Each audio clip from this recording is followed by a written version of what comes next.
All right, team, welcome to Progressive Overload. Today we're going to teach you how to choose the right weight, and we're going to teach you how to progress your training over time so that you are confident that every time you step foot in the gym, you know exactly what to do inside of your training program for each exercise so that you're getting the best stimulus, you're getting the maximum out of each and every training session. Everything we talk about here comes down from this kind of core principle of training, which is that as we train, our body adapts. And then this adaptation creates a demand for training to become more challenging and more demanding so that you keep adapting and progressing over time. So you're kind of always playing catch up in the gym with the adaptation that your body makes from training, because we don't want to stall and we don't want to regress. And as a stimulus, or as you get fitter, the same stimulus in the gym is not going to give you the same amount of returns. And so we got to adjust and progress with the training program.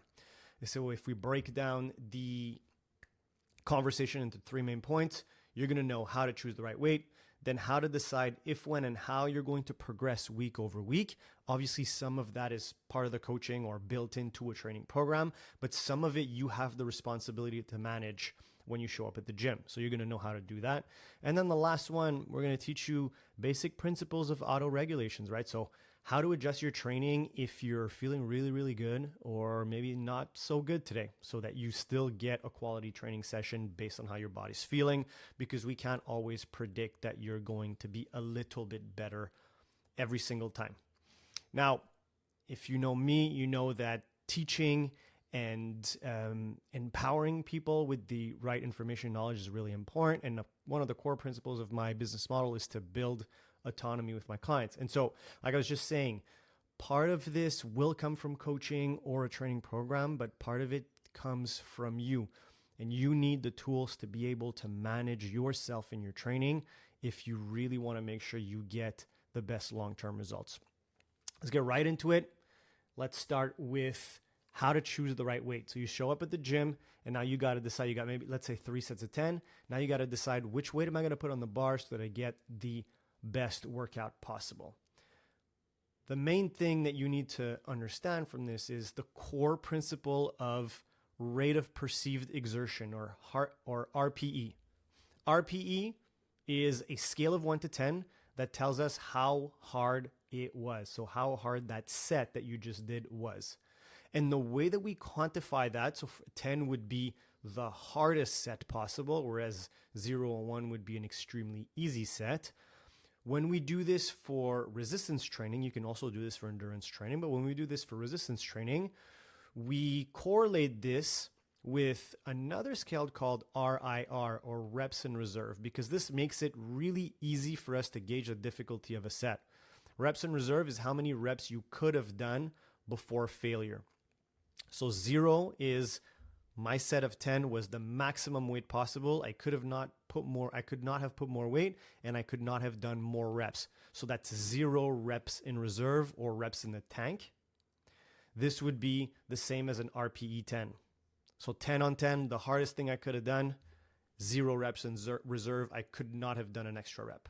And then we go down here to an RPE 9, which would be a set where you could have done 1 extra rep. RPE 8, you could have done 2 extra reps. RPE 7, you could have done 3 extra reps. And the further down we go, the more reps we could have done. Eventually it becomes a little bit nebulous how many more reps you could have done, which we're going to talk about in a second, which is why the closer you get to failure, the more precise this scale is, which is also where the money-making reps are going to happen anyways. Again, we're going to talk about that in a second. But the core principle that you need to ask yourself here is, when you do your set, how many reps extra could I have done? Obviously, we can teach you strategies to get better at rating that, but just right now, the general rule of thumb you want to be thinking about when you're doing a set is how close the set was to failure is going to dictate how effective that set was. And we want to know what's the range of difficulty that's going to make my sets in the gym as effective as possible.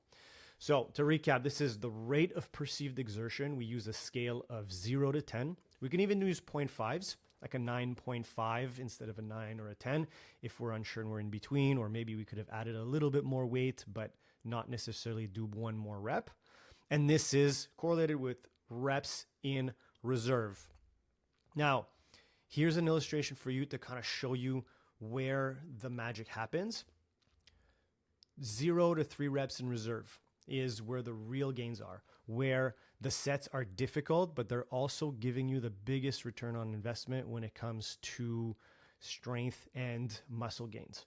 And then when you're moving further away from failure, let's call it the 4 to 5 reps in reserve, then what we have is something that's still that's still productive, maybe less depending on the type of exercise that we're using, but not as effective as if we're in the 0 to 3 reps in reserve. So you're getting some gains, and this could also be very useful for strength, like speed and power work. Like you may purposely want to do some sets that are lighter to work on technique, or make sure you have a really fast bar path and accumulate volume at a little bit of a quicker bar speed.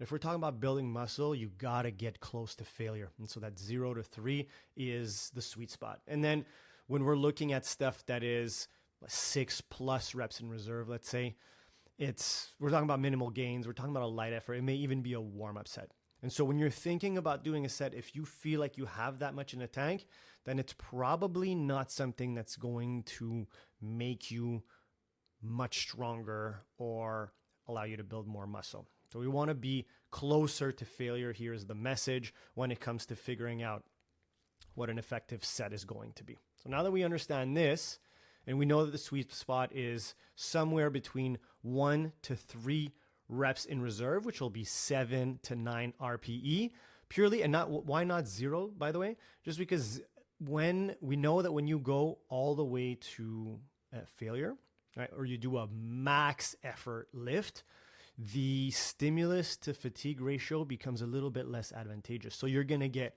really fried from this really hard set, from doing the extra rep without getting that much more benefits. There's still a lot of value in pushing all the way to the end sometimes, but on average, being in the 1 to 3 rep range is really where you want to spend the most of your time. And it's going to vary depending on the exercise, which we're going to talk a little bit about in a second, but you can imagine that some exercises are a lot more demanding on your body, whereas some are way less demanding. And so you could push some exercise to failure a lot more than you can some really challenging ones. So you want to be in that sweet spot as much as possible on all of your sets. Now, what we're going to do is kind of run you through an example so you can understand how you would manage your first training session if you're either fairly new in the gym, or maybe it's a new training block and some of the exercises are not really clear to you how much you should be putting on the bar. So the workout on week 1, let's say it's 8 reps for 3 sets. What am I going to do? Well, step 1 is obviously the warm up for that exercise. So you're going to do 1 to 3 warm up sets where you're going to increase the difficulty until you get to a weight that's close to what will likely be your first working set. These sets could be sets of 8, or it could be sets of, in our example here, if we're doing work in sets of 8, maybe we're cutting down the reps in half and we're doing just 4 reps to build up, just to get a feel for the weight, prepare our body to do the job without over fatiguing ourselves with sets that are a little bit too long. So maybe I'm doing the first weight at 8 reps, then I'm doing a little bit of a heavier weight for 6 reps, a little bit of a heavier weight for 4 reps, and now I'm in the ballpark for my first set. Now, if it's a big lift, it's a movement that's early in your workout, you're a stronger person, you may need more warm-up sets, even more than 3. And if it's a small exercise, it's late in your workout, small muscle group, you're weaker on this exercise, it may be 0 or 1 quick set to kind of prime yourself before you get going. So that's going to always depend, obviously. And then step 2 is to do your first set of 8, because then we'll be able to understand what we're going to do for the rest of the workout. And when you do that set of 8, there are 3 options for us moving forward. The first one, obviously, we assess RPE. We feel like there's 6 reps in reserve, so we'd call that a 4 RPE. If we go back to our scale from before, this is probably a warm-up. So if it's 6 more reps in reserve, consider that a warm-up. You're doing an extra warm-up set, and your first working set is going to be the next set.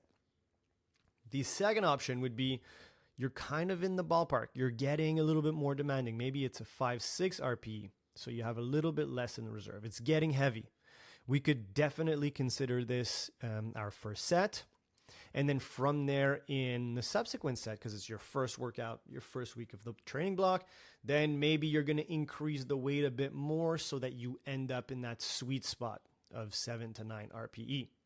And then by the end of this workout, we would have a weight that we could confidently say is probably in the 7 to 9 RPE range. Or option number 3 is you do the first working set, and it's within that 7 to 9 RPE. It's a good difficulty. You keep the weight and you do all 3 sets of this weight, or maybe you decide to add a little bit more if ever it was warranted. So you finish your first workout. You now would end up with a weight that you know is within that 7 to 9 RPE. What are you going to do next Monday when you show up for that same training session? Now you have 2 options. Option 1, you stick to the weight and you maybe reevaluate what you're going to do next week. So you're doing the same weight 2 weeks in a row. Or if that was the second option that we talked about on day 1, maybe you are using the weight for the last set of your workout, but now you're doing it for all 3 sets, which would increase the stimulus a little bit. And then you have option 2. Option 2 would be to increase the weight that you did last week because you felt like you had more in the tank. You're within the RPE range and you've got room to go. So I increased the weight, and maybe what I'm going to feel then is I was at an RPE 7, I increased the weight, and then my RPE goes up to RPE 8, so it's a little bit harder. Or maybe what's going to happen is if I'm making a small jump on a big exercise, I'm going to increase the weight, and the RPE is still going to be the same. In any case, now my workout is slightly more demanding, and then I can reevaluate that process for the next training session, but at least I know that I'm in the ballpark of what is a productive workout. Now, let's talk about some fundamentals for applying for progress. What you're going to see most likely in most training programs as the standard prescription when it comes to how you're going to do your workout is either going to be single progressions, where the only way that you're going to increase the difficulty is going to be by adding weight. So if I've got the same example of 3 sets of 8 reps, my only option here is to try to increase the weight every week or every couple of weeks to make it more demanding. Or often a really popular way to progress, which I also really love, is called double progressions, which now gives you 2 options of either adding reps and then adding weight. So if I have, as an example, 8 to 10 reps for 3 sets, or a broader rep range, like an 8 to 12 reps for 3 sets. Now, if I'm in the right difficulty range, let's say it's a 7 plus RPE and I'm doing sets of 8 at that weight, now for the following weeks, I can try to take that 3 sets of 8 and slowly creep up towards 3 sets of 10 or 3 sets of 12. And then when I get there, my next option becomes to add weight, which will probably bump me down in the rep range. Say I go back down all the way to 8. And then at this point, I can work my way up, increasing reps until I get back to the top of the rep range. So this way, this gives me a clear plan for progression over time with 2 different options, not always to add weight or not always to add reps, depending on how you're feeling and what you feel is more appropriate for that week. But the standard way to do it is typically add reps until you hit the top of the rep range and then add weight and repeat the process. When it comes to planning for progress, I want to go back to what we were just talking about when it comes to RPE. Different lifts are going to have a different impact on your body. So there's two different sides of the spectrum when it comes to understanding the importance of RPE. When you have a big lift, like a very demanding exercise that's going to require a lot of your total body to complete the exercise, like a main exercise like a back squat or a deadlift as an example. When it's an exercise that has lower reps per set, an exercise is going to be more demanding. This is where using RPE is the most important, really paying attention to your RPE prescription and really making sure that you don't overdo it when it comes to following your RPEs. But on the other side, when you have small exercise that we typically would classify as like an accessory exercise that are typically one muscle or one joint, not multi-joint, exercise that we typically do for higher reps, then RPE becomes less important. Not that it's not important, but more that you're always just going to go 8, 9, probably 9, 10, or all the way to failure every single time you do that exercise. Like there's no reason to do a bicep curl at 7 RPE. Like you just send it, you do the exercise, you go to failure. Maybe you keep a rep in the tank, maybe 2 on the first couple of sets if you're really trying to progress linearly so that you really crush it and go to failure on your last set.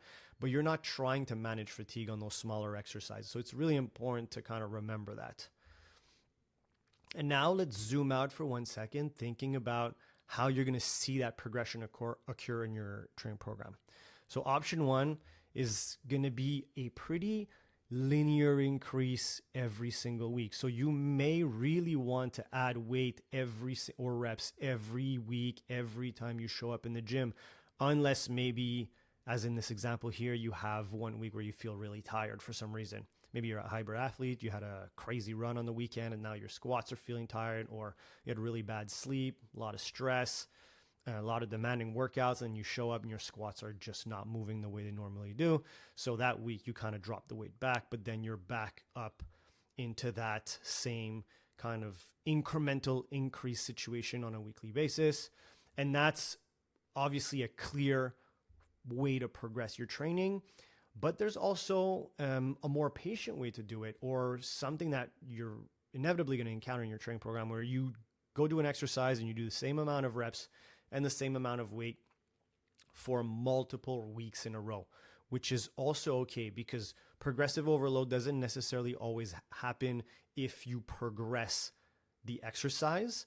It can happen over the course of multiple weeks. So that would be, let's say, something that would require us to modulate the program to make the progression happen. So let's say I do 5 weeks where I do 8 reps, 3 sets, same weight, and then nothing's moving. So what we're going to do is we're going to decrease the reps after the 5th week of training into the 6th week. And now we're going to do 6 reps for 4 sets. So 1 extra set, 2 less reps per set. And that now is going to allow you to increase the weight, create a new stimulus, and allow your body to progress. The main point here is just to understand we're trying to increase the demand progressively, but it's not always going to happen every single week, and that can be okay. And if you have your RPE scale and you know that you're training hard enough, then you can rest assured that even though the weight is not progressing, you're still challenging yourself enough.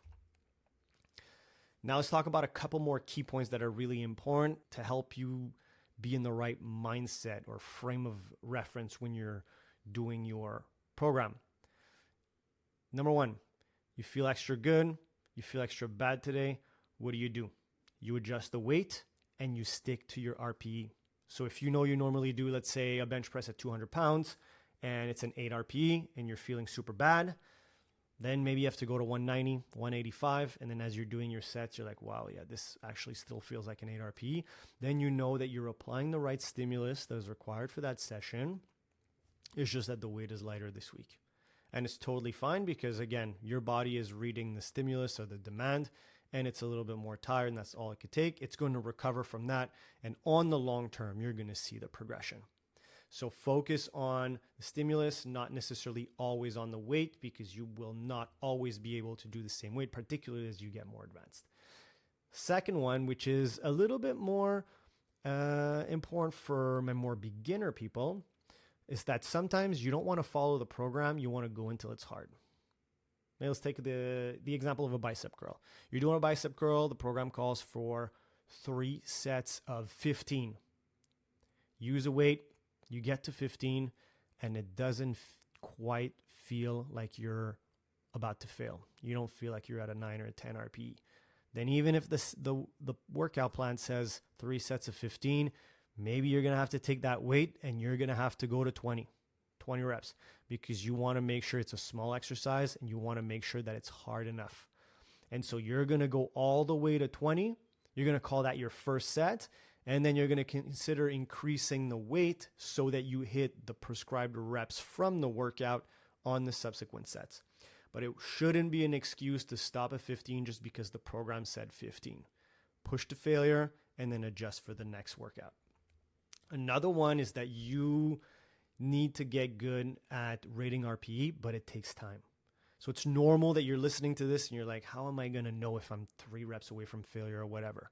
You're not going to know if you never practice it. So the first thing you need to do is you got to practice doing it. You finish a set, you ask yourself the question, how many could I have done? Probably. Closer to failure is going to be easier to gauge. And one great tool that you can use, there's many tools that we can implement to help you figure out how close you are to failure. One of them is to go to failure. And so if you do sets of 10 bicep curls with a 20-pound weight, you kind of try to get an idea of how many reps away you are from failure. And then your last set, you actually push all the way to failure. Doing it with smaller exercises is a good idea because they're a bit safer.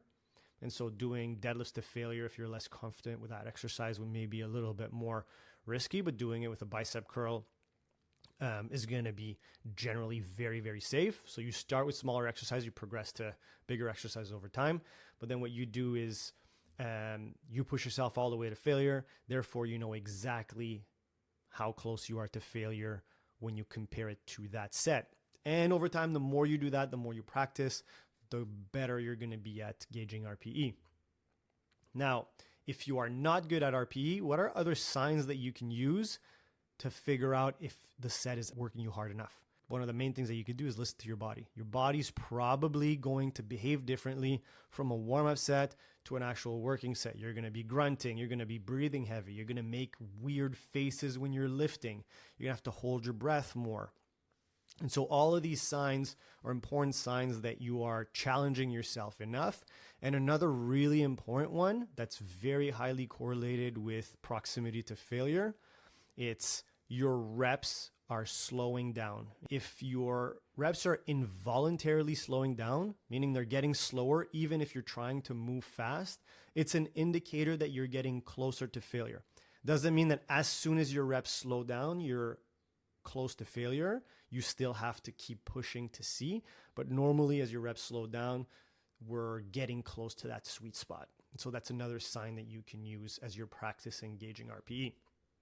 And the last thing that I want to talk about is just kind of the mindset that you should have when you're within a training session. You should always be on the hunt for progress. You should always be on the hunt for progress. So you're always looking at your workout for the day, looking at the exercise, looking back at what you did last week, asking the question, where can I add weight? Where can I add a rep? Does the same weight feel lighter this week? Because that's another way that you can see that you're making progress. You're using the same weight, but now it's 1 RPE less than it felt in the previous weeks. So that's an indication of progress. And you should be hunting for those little signs of progress or hunting for an opportunity to create progress by adding weight or reps, so that you're always giving yourself little challenges to keep you engaged and keep you pushing forward so that your workouts are effective. So that's it. This is the progressive overload video. Enjoy your training sessions. Make them as effective as possible. Go get it, and I'll catch you on the next one.